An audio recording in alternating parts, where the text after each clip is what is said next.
Princes and Priests. Chapter 15. Mountain Challenges. They hiked for several more weeks along the mountain's ridgeline. No mountains in the world were like these, their sheer peaks reaching right up into the barrier itself, creating views that had to rival any heaven, but nothing prepared them for the one at the end of the ridge. They squeezed through a high gap to emerge on a great slope. They could see the peaks drop out of the heights in a great downward sweep. The landscape was stunning and like nothing they had yet seen. The day was ideal with clear blue skies and no wind. They all stopped and stood in awe of the vastness and beauty of it. Still admiring the grandeur of the heights, they moved down the steep slope to a small level outcropping about halfway to the tree line. They stopped to make a meal, have tea, and enjoy the beauty before setting off on the next stage of the hike. "Reminds me of home," Even said. "I miss the unbroken snow." He smiled faintly. "But beware," He said cheerfully.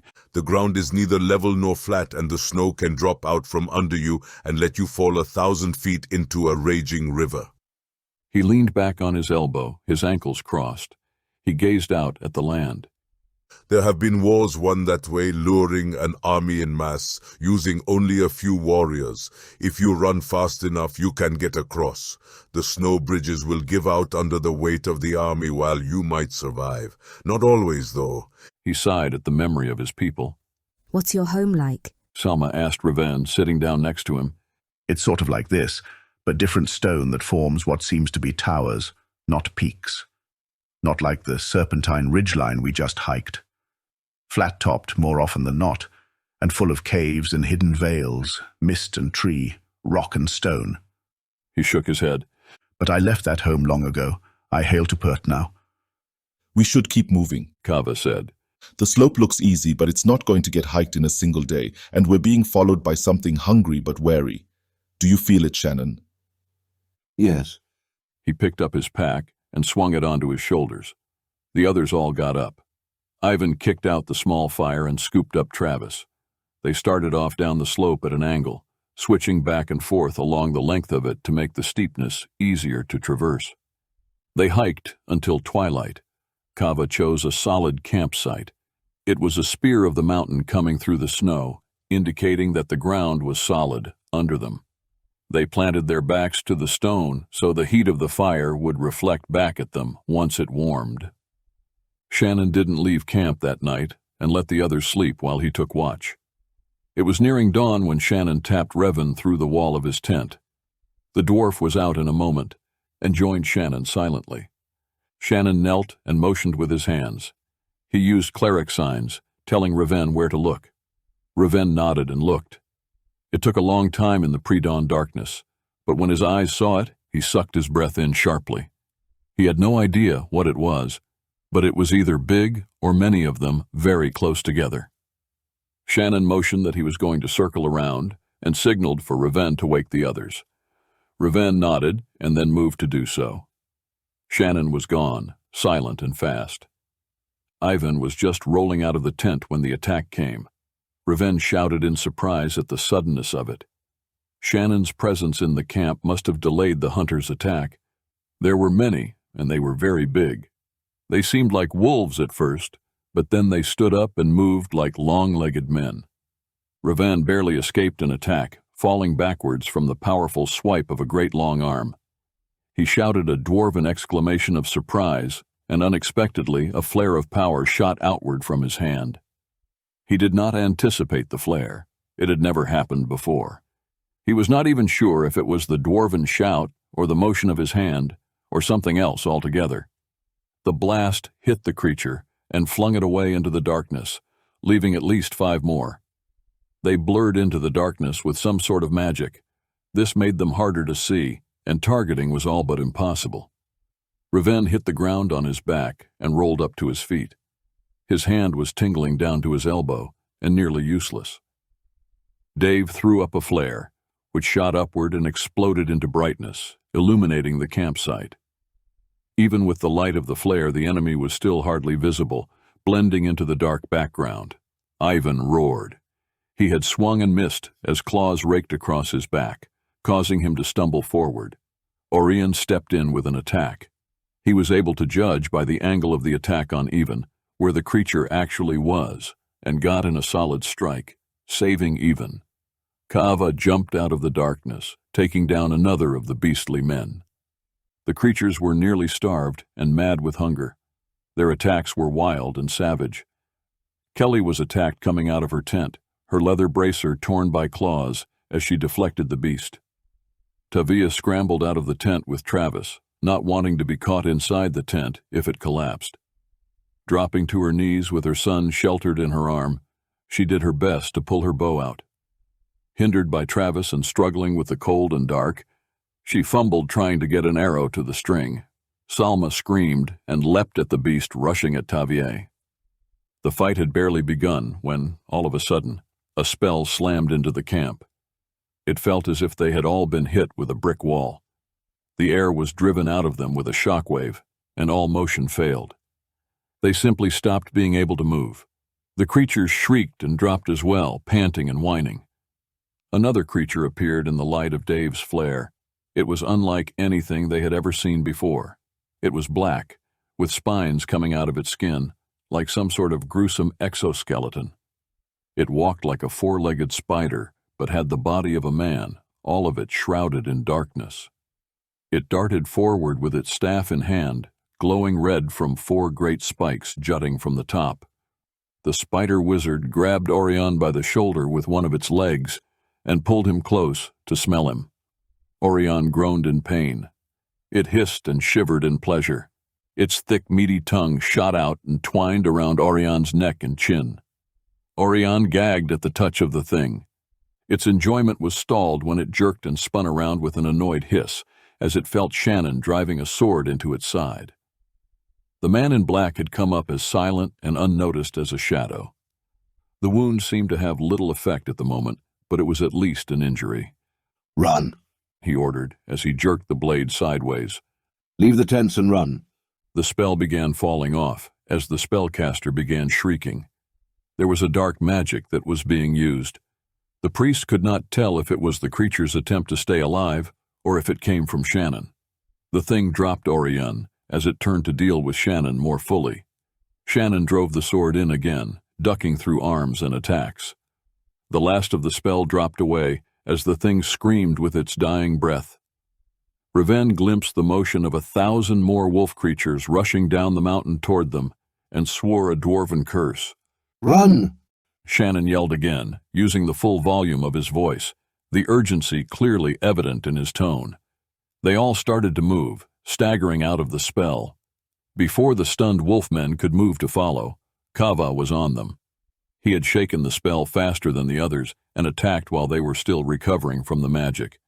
The wolf creatures in the camp didn't have a hope of beating Kava. He swung the halberd with brutal efficiency, taking off their heads with a single precise swipe. The company stumbled onto their feet and began fleeing from the camp. Shannon cleanly severed off the head of the spider wizard before he stepped in to help Kava kill the last 2 wolfmen. He then turned and took off into a sprint with such speed that even Kava was impressed by it.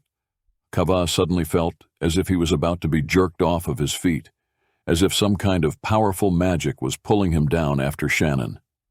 He began running full speed down the hill and caught up to Shannon and the others in what felt like just a few strides. They ran all out until the sun came up over the peak behind them. Only then did they slow and stagger, almost as if dropped, collapsing to the snow. Kava was exhausted. He had no idea how any of them had run so far and so fast. There had to be some sort of great magic that Shannon used to keep the others going, Kava thought. What were they? Even asked. Hungry. Shannon said. He looked back up the slope. Rest. Then we move. He stayed on his feet, out of breath, sweating, with his attention still focused up the slope. Well, that was enlightening. Salma shot at Shannon, obviously annoyed. We run and lose all our packs and tents, and all you can say is hungry. That's petty, Shannon. She flung herself to the snow. Not all our packs, Kava said, holding up the one he had grabbed. Shannon looked at the little woman as he dropped his own pack on the ground. If you would like to hike back up and ask them what they call themselves and to what god they hail, please, he gestured. be my guest. I'm sure they would love to have you for dinner. Go to hell. She snarled back. Drop it, Salma. Dave said. He just saved our lives. Again, you should be grateful for that. Well, maybe I am, but I'm also scared a little and venting helps. She growled back. He knows that. He can smell emotion like any good demon. They ignored her, and all sank down to rest a bit. After a short while, they moved on down the slope, eager to get to a place where they could build a fire and possibly hunt up a meal.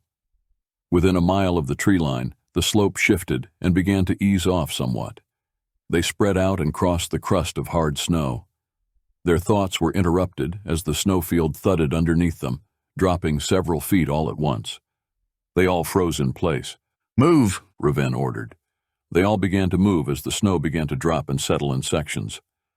Dave, cast out a net line. Shannon ordered with a calm that seemed oddly urgent.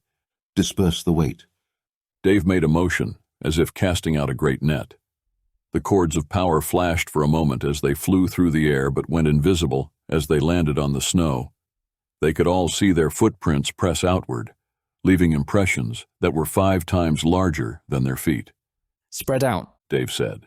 We'll drop into an avalanche if our weight presses too close together. They all spread out, moving slowly and carefully. Dave remained in the center of them, his magics like a spider web spreading their weight out over a span of 100 feet. Just when they were starting to think they had made it, Orion's foot dropped through the snow crust. The cords under him broke with a visible snap. Dave almost lost his balance. Shannon? Dave's tone was half question, half shout. Oirion dropped through the snow crust up to his waist, gasping in pain. Keep moving. Shannon ordered the others. He walked softly to Oirion, caught the priest by his shoulders, and pulled him up slowly, moving him an inch at a time.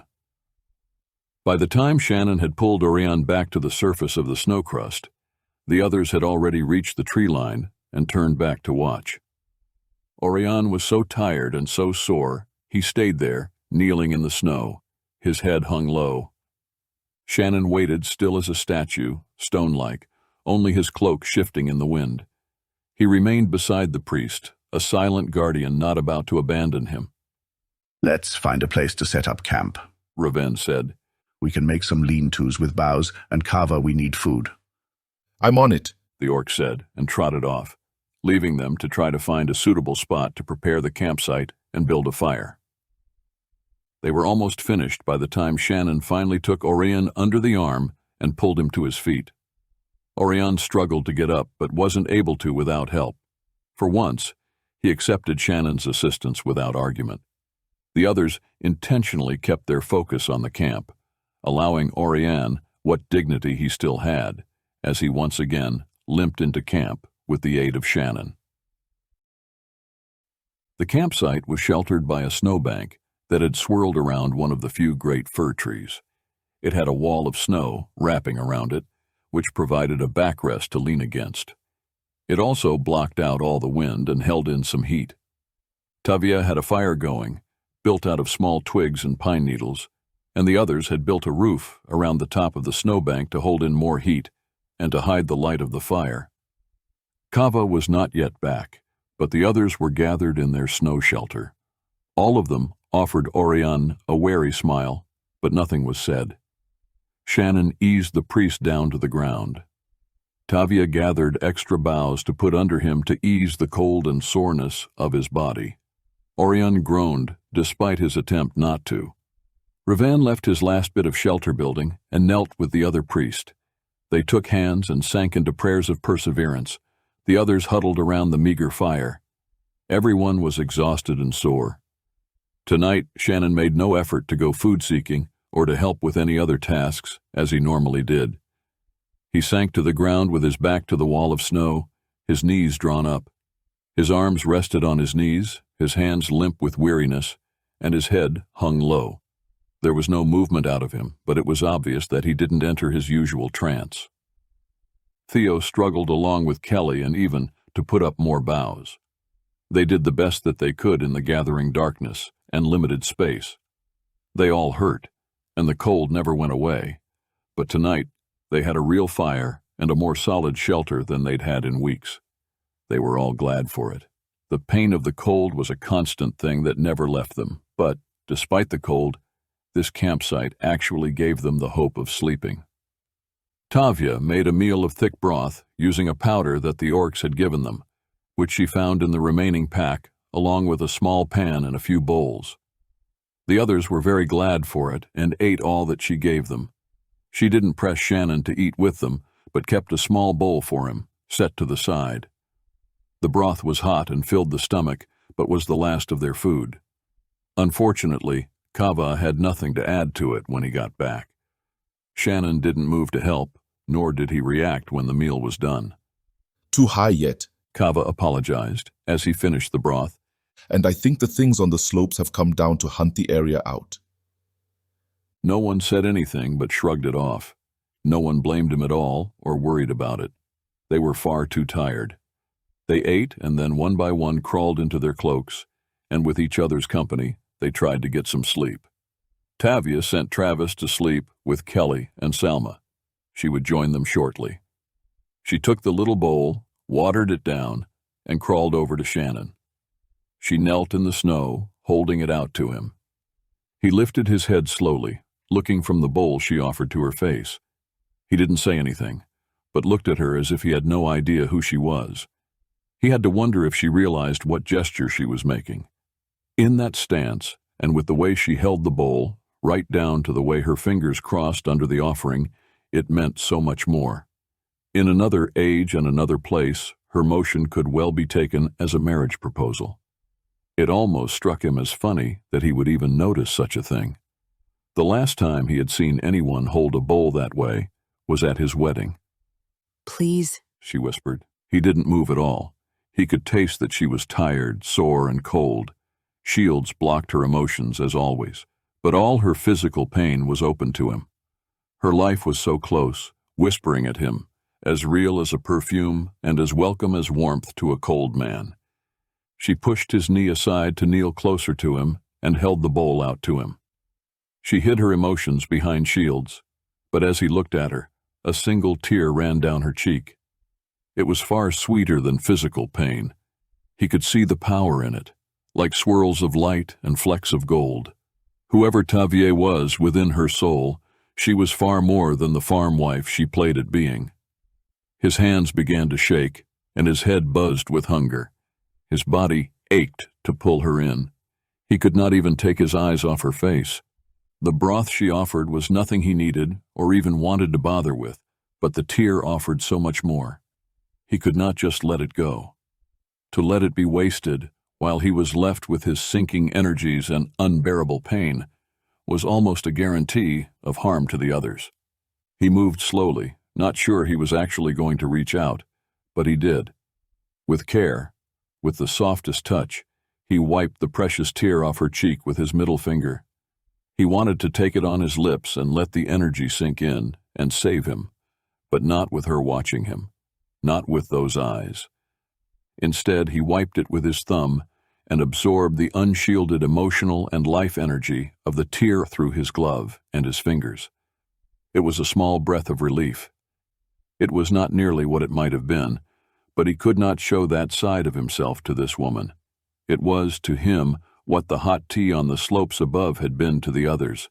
It was all he could do to hide how sweet even the smallest taste of her had been. He gritted his teeth and hoped the cold explained his shivering away. you can't keep this up. She whispered. I can't keep going if you give up on us. Shannon knew what role Tavia played in the group. She was the one who ran the camp and saw to food and care. She was the matriarch, and if she cried in front of the others, they would all lose a lot of their strength. She was holding them all up with her solid calm. I'm just tired, he said in Norwen. He watched, almost in disbelief, as his hand cradled her cheek. He was torn between needing what she had and needing to protect her. He spoke without a whisper, struggling to remain where he was and not draw up the power of a lure. You don't eat, you don't sleep, you don't even share the tents, and you expect to be well? She did not respond to his Norwen, but spoke common pert. It was something he realized she hadn't done before. Until now, they had spoken common trade, as it was on the ship. Shannon doubted Ivan knew Perton, but he certainly did not expect it of Tavia. He wished she would talk in Norwen or Krausen or any of his native languages, but Common Pert caught him by surprise by how nice it was to hear from her. He forced himself to pull his hand away, and leaning his head back against the snow wall, he just looked at her. It would not be hard to make her cry, wipe the tears away, and breathe in her exhausted fear like a potion of healing. If it had been just about anyone else, he would have. He never used women, but now in this condition, he would have. Anyone but Tavier. He just did not have it in him to use the woman who was working so hard and with so little thanks to help them all. Not only that, but she was trying to help him as much as anyone.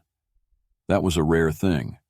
Most people either wanted to drive him out, pretend he was not there, or play seduction games with him. It had been a long time since a woman cared for his well-being, not because of vampire magics or pertinent looks, but just as a man. It was nice to be treated normal. Big soft flakes started falling on them. Uncomfortable thoughts and emotions threatened to come up if he stayed there looking at her. He sat up and covered her hands with his. Tavier, I'm all right. He tried to reassure her. No, you're not. She breathed back, her voice catching in her throat. She slid her hands free, leaving him with the bowl. She reached over and grabbed his beard in her fingers. You are not all right, Shannon.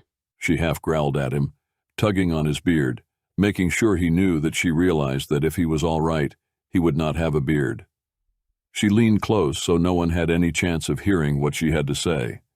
You are not the man you were 3 months ago, and only the blind would not see that. You are even farther from where you were 6 months ago. You are not all right, she whispered, half choked in his ear. Tears threatened to escape her. Do not lie to me and say that you are. Your magic is slipping in things so mundane as your beard that it scares me. We are relying on you for far greater things than that. He pried her fingers out of his beard before he spoke to her gently, desperately needing her to back up from him. She had no idea how right she was. What I am doing must be done without break. If I break the fast now, it will be worse for us all. The others are holding as strong as they are because of your strength, and if they see you crying, we will all be worse off. He breathed at her. Then don't push me over the edge. Drink the damned broth, she said firmly. She caught her breath, trying to regain self-control. He watched her as she fought with herself, wishing that she didn't have shields. Her inner war would be worth far more to him than anything else at the moment. He could lure her in and have her drop them, but the very idea of it made him feel ill. New tears escaped her eyes, but she wiped them away quickly. He dropped his gaze to sip the now cold drink. She waited until he was done, making sure that he drank it all. She took the cup from him and very stiffly got to her feet. With stubborn resolve, she went to the last hint of a fire, scrubbed the cup clean, and then stashed it back into the pack. She sat wavering at the side of the embers, so tired that she was all but falling asleep. She was too tired to get up and move beyond the reach of the fire. Shannon forced his body to get up. It was aching and sore, even beyond normal. The cold was not his problem. The problem was the constant drain on his resources. Orion's pain was enough to drive Shannon nearly crazy, and now this. Tavier wasn't making it easy to hold on to his sanity. He could see her shields wavering with every breath she took as she fought to not cry. He crawled over to her, despite the nearness of the fire, took hold of her shoulders, and pulled her over to him. He wrapped his cloak around her, offering her shelter and support for a moment. He needed her to hold those shields, or he would be helpless. Slowly, her shields drew tight, and her shivering began to lessen. He wanted something from her, but wasn't sure what. When he could no longer take her being so close and leaning into him, he struggled to his feet, pulling her up with him. He guided her to the other women. She stood there, cold and half asleep, until he pushed her down to lie with them. The group needed her, and that meant she needed to sleep. Lie down, he commanded, forcing her to lie back, and drew the fur of her cloak up around her cheeks. He couldn't use wizardry and hope to stay sane, but he had other powers at his command that he could sneak in. He could pull in just enough to put her to sleep and still not be detected by the priests, who were far too tired to even be conscious, or by anyone else who might be watching for him. She couldn't see him in the dark, but he could see her. He fought with himself, then struggled up, allowing her to fall asleep on her own. He could not trust himself to touch her, even in attempt to help. Once free of the nearness of her, he took 2 strides and then stepped into a run. He needed to get away, and he needed to find something to kill. It was not just for the meat for the group. He would hold whatever small life form he could find in his hands, drawing in the energy of its fear, of its life, of all that it was, saving himself from having to use those under his care. Using fear for life was not his favorite method of obtaining energy, but the whole damn situation was horrid, and at this point he had no choice. Due to the amount of warp and power in the air of this place, the wild animals here worked better than most. It had held him for months, and would for months more. Besides, they needed the packs. It was well after sunup when they began to crawl out of the huddle. Ivan trucked off into the snow to find wood to burn, and also to let the others stay curled up and warm. Dave headed off to help Ivan. He couldn't sleep any longer, and figured motion might help with the cold. They found a long, fallen giant of a tree, gathered armloads of wood, and then returned to camp without a word. They dumped the load and went for more. Dave suspected that Shannon was hunting, and hopefully they would get food today. It was odd that he wasn't back yet, though, and that he had left the camp unguarded all night. A fire would be needed for the meal, which Dave hoped to use it for, and the heat would be good for them all. Tavier struggled to get the embers to ignite, but with no luck. It got to the point that she actually threw her tools to the snow in frustration. Kelly got to her feet and slowly drew her sword. She held the sword in front of her, closed her eyes, and focused for a moment, and then thrust it into the pile of wood. The blade ignited in flames that curled up the blade toward her hands in serpentine golds, reds, and blues. When the fire began to coil about her fingers, she had to pull the sword free. It was enough. The wood was burning. Nice, Tavia approved, shooting a grateful smile to the other woman. Kelly knelt behind her, putting her arms around the mother of the group, and just held her.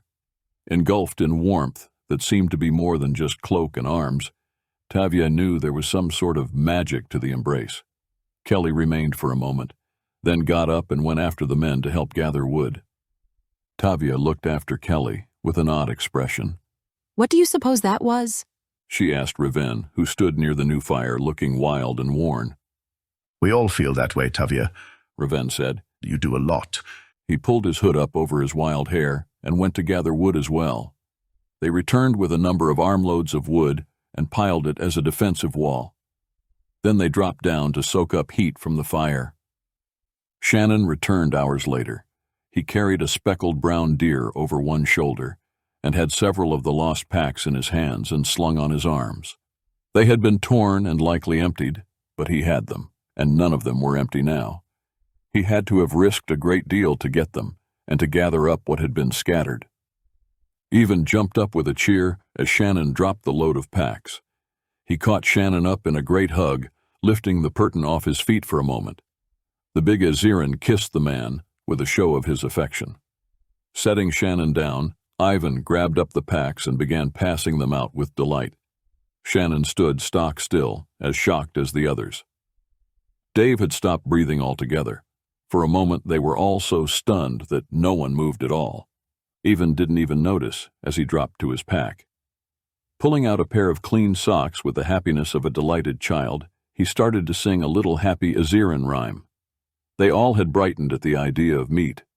Having the tents and packs back only added to it. Shannon took a small breath, then turned, pulled a rope from his tunic, and ran it through the leg of the deer. He hung it off the tree, acting as if nothing had happened. With his pearl-handled dagger, he sliced the skin around the ankles and skinned the deer with swift, skilled speed. In Dave's opinion, it peeled off with abnormal efficiency. He had skinned things before and knew it was not that easy. They watched as Shannon stripped the bones of meat in a hurry, leaving very little to be wasted. When he had it cleaned, he tossed the spine and skull to Raven. Deal with that, Master Dwarf. Theo, Shannon said, turning to the thin man. Theo came over and helped him gather up the rest of the bones. They headed down the mountain with the waste. Theo was tired and cold, but he hoped maybe he would earn another lesson if he helped without a word. He suspected this was Shannon's way of easing the tensions from their talks earlier. On the edge of a deep wash, they stopped. Shannon set the bones down and knelt in the snow. Theo dropped down across from the man. Shannon stayed there a moment as if too tired to move. "The bones of all creatures hold power," Shannon said. "Within the bones is the essence of the creature. That is why some cultures burn their dead, and others glorify the bits and pieces as holy relics. The best tool for a sorcerer to start with is wood. The second is bone. Bone can be made into jewelry and tools, but also into weapons and wands. Before you can ably use a tool made from bone, you need to know how to use the bone itself." He picked up a bone. "Take this and trance down if you can. Let's see what you can see." Theo took the bone in his bare hand and tranced down. He knew how to do it. It was a skill used to track and learn about others, through their possessions, and more so through bits of skin, hair, or blood. A sorcerer could find anyone. He tranced into the bone. As he did, he felt Shannon reach over and touch his hand, shifting things in a way he had never had them shifted. He would never forget how it felt. He knew even then that he would be able to do it again. In the back of his mind, he had always known that he was being taught just enough, and never the full scope of skills he was capable of learning. This was, he knew at once, a missing link. It was all he could do to stay focused through his excitement. Once his mind settled and the shift took hold, he was light and small. He saw the world in a wider angle than he ever had before. Every sound and smell came to him. Sounds and smells he had never experienced before were suddenly clear. He had the impression of leaping, bounding through the snow, up the face of a cliff, leaping over a deep, dark gorge. All of it rushed to him at once. Still, there was more.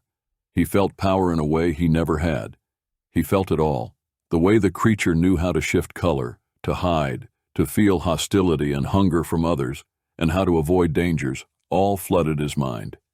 It was a rush that seemed to last a lifetime, and yet it was over before Shannon had folded his hands back into his lap. Theo was breathless as the sensation still flowed through him. "What did you learn?" Shannon asked. Lightness, to leap, how to shift color and to hide, to smell for danger. So many little magics, Theo said breathlessly, desperately clinging to it as it all began to slip away like a lost dream. "Let it go, Theo," Shannon said gently. "You cannot hope to master it in one breath, but you feel it. Now do it on your own." He took the used bone, tossed it out over the slope, and handed Theo another. It took several tries, but he did it again. One at a time, they went through every bone until the last one. Shannon held it. It was a piece of leg bone. "Bone is not dead for some time. You can take a bone and grind it into potions. If you do so correctly, you can boil certain essences out of bone, and you can use the bone as a tool to give you powers you do not have for yourself. The power you gain will differ a bit. It is different for each man who makes the tool, and what sort of bone is used. The energy resonates differently off of each of us.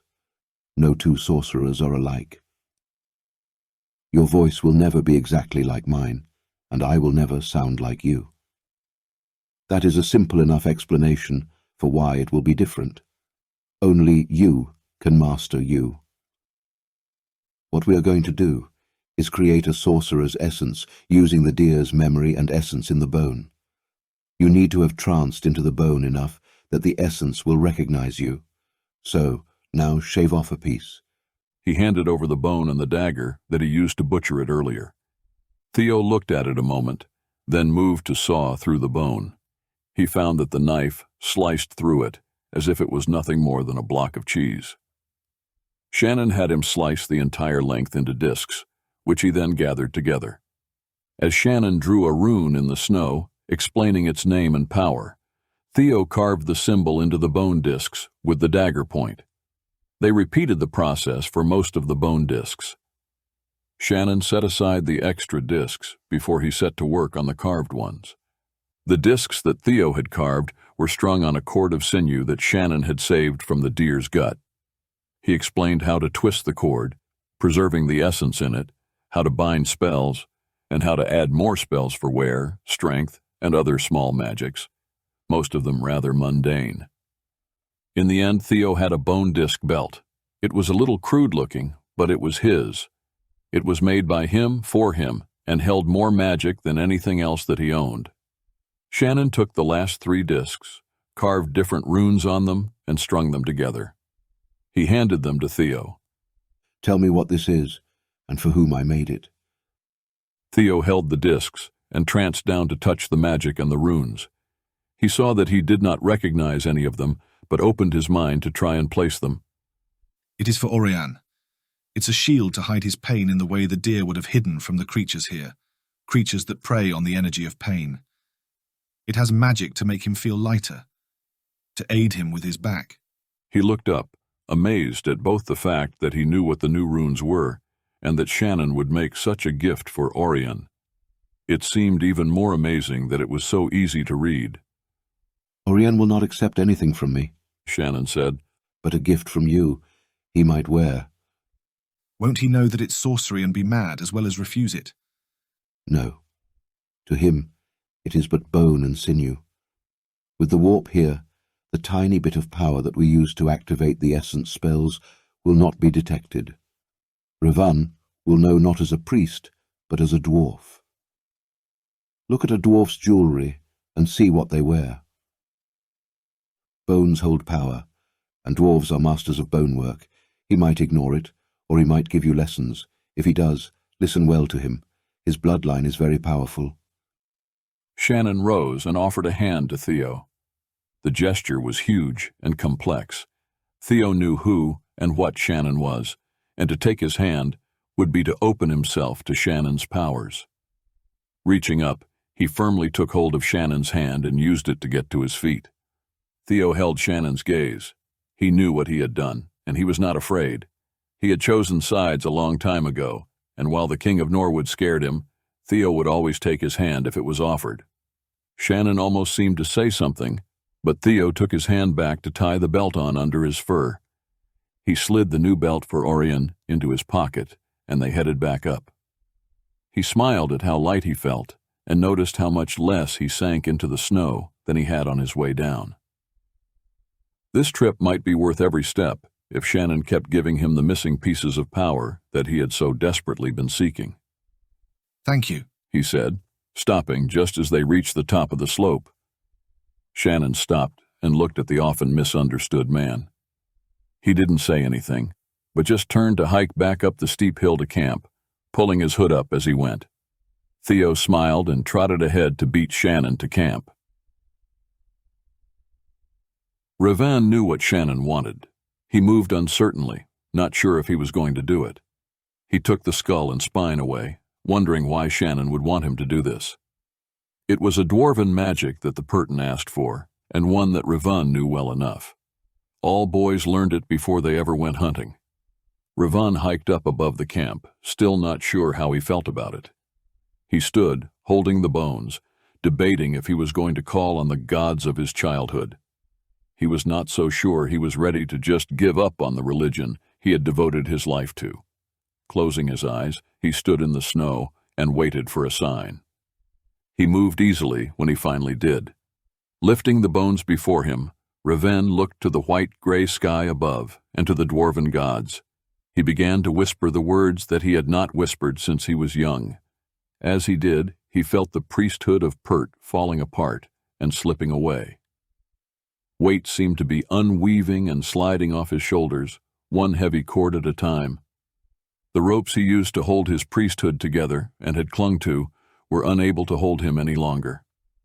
Patched over 1,000 times with denial and refusal to accept what he saw and knew was wrong, they began to fray apart. The bindings were falling off, and with it, his sense of self and duty. It left behind only the hollow, empty reality of the sad, lonely man he had become. He forced the words of gratitude to the deer for giving its life that they might live, and to the gods for giving life to the deer and all its kind. He prayed that the company would be worthy of the life taken, and offered the deer to share in their life through its essence that they would consume, thus allowing it to become a part of them.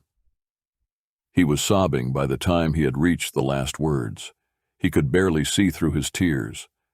He stood, weeping for quite some time before he got his breath back. He offered the bones back to heaven so that the spirit of the deer would live again, strong and well. He laid them in the snow at his feet and at the feet of the gods. As he did this, power flushed through the bones. The skull and spine were lifted off of the ground as the ghostly figure of the deer retook its skeleton, enveloping the bones within its essence of burning power. Dropping to his knees, Raven knelt in the snow, transfixed at the glowing deer before him. It stood upright, proudly lifting its head as it looked down at the dwarf. The antlers that it had not been allowed to develop in life were there, fully grown and glowing translucently like icicles of shifting power. Raven had never seen such, but he had heard of it. When the creature was powerful enough, it became more when treated this way. Soul power could transform it into something beyond the world of the physical.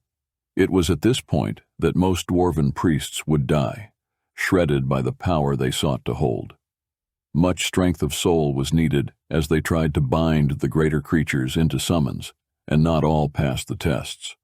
Unicorns, dragons, or totems were the sort of creature expected to be summons, but this was just a small deer, or he had thought it just a small deer.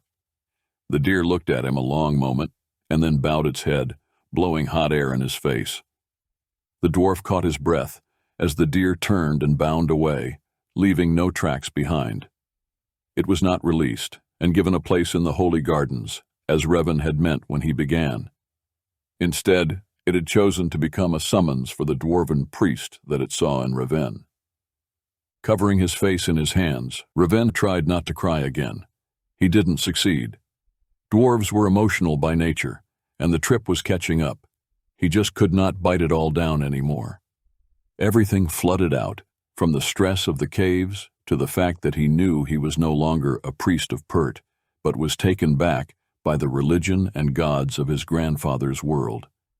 Shannon must have known not only that the deer was so powerful, but that Raven would pass the test. Thank you for listening. Please click on the like and subscribe buttons so that we can continue sharing content with you. The journey has just begun. More chapters are available for our Patreons. The link is in the description below.